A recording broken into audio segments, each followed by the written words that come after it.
नमस्कार, विंध्या टाइम्स में आपका स्वागत है। कोविड-19 सरकार तमाम कवायतें कर रही हैं, तमाम जनप्रतिनिधि अपने क्षेत्र में लगे हुए हैं। सबकी ये कोशिश है कि किसी भी तरह से गरीबों को राहत दी जाए, कोरोना वायरस से बचाव किया जाए। हमारे साथ पूर्व मंत्री रीवा विधायक राजेंद्र शुक्ल जी हैं। भोपाल से कल लौटे हैं। कल आते ही उन्होंने क्षेत्र में मोर्चा संभाल लिया है। सर, भोपाल में लंबे समय तक थे और लोगों को रिलीफ दे पा रहे थे, यहाँ पे अब आ गए हैं, तो पहले ज़्यादा सहूलियत थी काम करने में कि यहाँ पहुँचने के बाद ज़मीन पर ज़्यादा सहूलियत? देखिए, रीवा में तो जो समाज सेवी संगठन और जो प्रशासन जो काम कर रहा है पिछले एक महीने से लगातार, वहाँ पर जाकर उनकी हौसला अफजाई करने के उद्देश्य से मैं गया था, क्योंकि मैं लगातार भोपाल से रह के सभी के टच में रहा और देश भर से जो मुझे सोशल मीडिया के माध्यम से सूचनाएं आ रही हैं। भोपाल में जब मैं था तो मैं ज़्यादा लोगों को अटेंड करके और ज़्यादा उनकी मदद कर रहा था, ये बात सही है। यहाँ पे तो आने के बाद जिस तरह से लोगों के बीच में एक स्वाभाविक है, जहाँ हम लोग जाएंगे वहाँ पे लोग इकट्ठे होंगे और उसके कारण जब हम उनसे मिलेंगे तो सोशल मीडिया से क्या क्या किसकी तकलीफ़ है वो उतनी मालूम नहीं पड़ पाती। लेकिन फिर कल हमने रात में बैठ के सब चीज़ों को वो किया है, रिज़ॉल्व किया है और डिस्पोजल उसका किया।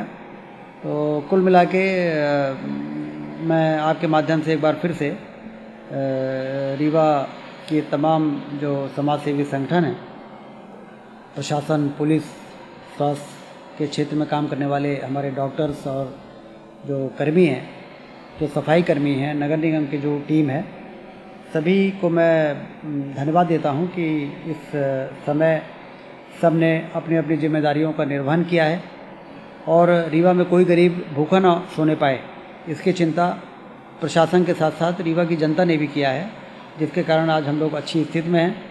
और ईश्वर की कृपा के कारण, बाबा महामृत्युंजय, रानी तलाव की माँ कालिका और चिरोनाथ स्वामी जी की कृपा के कारण अभी तक कोई भी पॉजिटिव मरीज यहाँ पर नहीं मिला है।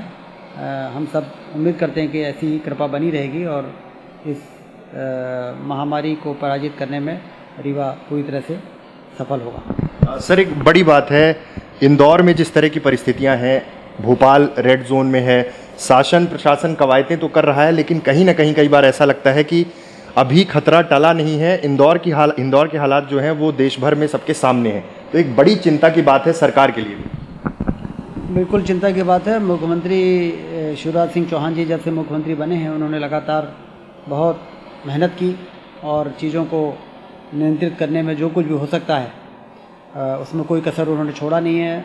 अब मंत्रिमंडल भी एक छोटा बन गया है, जिसमें स्वास्थ्य मंत्री भी अलग से बन गए हैं, नरोत्तम मिश्रा जी। तो हम लोग ये उम्मीद करते हैं कि अब उनको और भी सहयोगी जो मिल गए हैं उसके साथ मिलके वो इस बीमारी को नियंत्रित करने में पूरी तरह से सफल होंगे। सर, रीवा में एक चीज़ देखी गई, उस समय जो घटनाक्रम हुआ, आपने भी विरोध दर्ज कराया था कि कौन सी प्रशासनिक चूक हुई कि रीवा में कोरोना पॉजिटिव पेशेंट को भेजा गया। सब लगे, फिर कोर्ट का भी ऑर्डर हुआ और तमाम चीज़ों के साथ उन्हें वापस भेज दिया गया। जांच की बात हो रही थी, तो क्या अभी तो चूंकि सिचुएशन ऐसी है कि अभी हम सिर्फ कोरोना से लड़ रहे हैं, आगे आने वाले समय में इस पूरे मसले की बड़ी जांच, उच्च स्तरीय जांच होगी? बिल्कुल, इस बात को हम लोग उठाएंगे कि भाई ऐसी परिस्थितियां निर्मित नहीं होनी चाहिए थी। यदि कोई मरीज कोरोना पॉजिटिव है लेकिन गंभीर नहीं है, तो उसको गंभीर बना के और रीवा पहुंचाने का काम जिस तरीके से किया गया तो वो उचित नहीं था। उससे क्या हुआ कि 10-12 घंटे के लिए तो रीवा की जनता परेशान हो गई।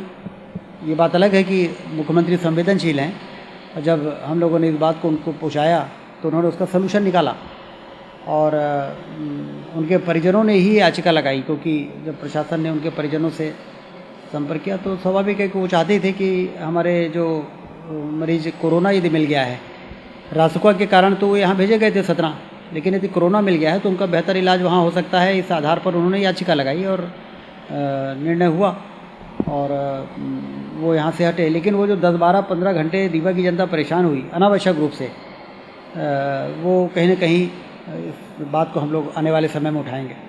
सर, आखिरी सवाल की ओर बढ़ रहा हूँ। मंत्रिमंडल का गठन हुआ, तमाम समीकरण देखे गए और एक एक मंत्री मतलब जो 5 लोगों को लिया गया, एक जिम्मेदारी दे दी गई।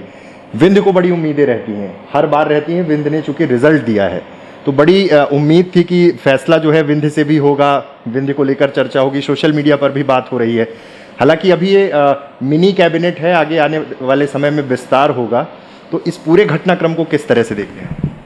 देखिए, बहुत ही संतुलित, जातीय संतुलन और क्षेत्रीय संतुलन के साथ इस छोटे से मंत्रिमंडल बनाने की यदि आवश्यकता थी तो बनाया गया है। जहाँ तक विंध्य के प्रतिनिधित्व का सवाल है तो मीना सिंह जी जो मंत्री बनाई गई हैं, 5 बार की विधायक हैं वो, मैं तो 4 बार का हूँ, वो 5 बार की विधायक हैं, आदिवासी हैं, महिला हैं और विंध्य की हैं। तो मुझे समझ नहीं आ रहा है कि विंध्य का प्रतिनिधित्व में कहीं कोई कसर रह गई, ये बात सवाल क्यों आ रहा है। अनुभवी नेता हैं और विंध्य का प्रतिनिधित्व किया गया है और 5 लोगों के मंत्रिमंडल में जिस तरह से जातीय और क्षेत्रीय संतुलन बनाया गया है, हर वर्ग का समावेश किया गया है, इसके लिए मैं मुख्यमंत्री जी को इस बात के लिए बधाई देता हूँ। तो ये हमारे साथ थे पूर्व मंत्री और रीवा विधायक राजेंद्र शुक्ल, जिन्होंने कहा कि मुख्यमंत्री तत्परता के साथ कोरोना के खिलाफ जंग लड़ रहे हैं और हम सब जनप्रतिनिधि मिलकर कोरोना को हराएंगे और तमाम उन गरीबों को जिन्हें वाकई ज़रूरत है उन तक खाद्यान्न सामग्री के साथ साथ तमाम सुविधाएं पहुंचाएंगे।